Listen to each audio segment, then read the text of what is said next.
Authorities in Wellington, New Zealand, are getting creative in their efforts to disperse the crowd of anti-government protesters who have refused to budge for nearly a week. After trying direct appeals and deploying sprinklers, they're turning to the hit songs of Barry Manilow, James Blunt and others. Hundreds of people protesting the government's mask and vaccine mandates arrived in the capital city last week.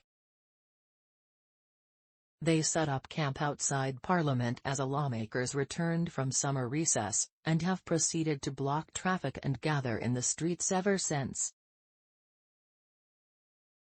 Superintendent Corey Parnell, the Wellington District Commander, said on Monday that the disruption to residents, schools and workplaces is creating real stress and concern. We continue to appeal to protesters to leave the demonstration and to take their children. It has been wet and cold over. There were some 3,000 protesters over the weekend, with a constant presence of 400 to 500 people in tents at the encampment and in surrounding streets, Radio New Zealand reported.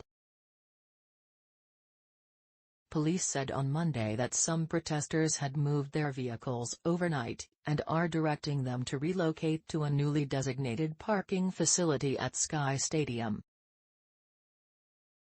The plea follows a series of attempts, both direct and indirect, to get the protesters to leave.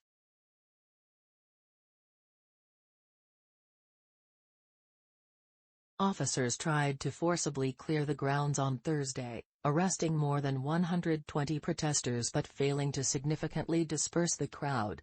Police have identified a range of different causes and motivations among the protesters, making it difficult to open clear and meaningful lines of communicate. Trevor Mallard, the Speaker of the New Zealand House of Representatives, had Parliament's sprinklers activated on Friday, the fourth day of protests. According to RNZ, some protesters responded by digging trenches to try to redirect the water to nearby drains. The tents and their occupants stayed put, even as a heavy downpour turned the ground to mud.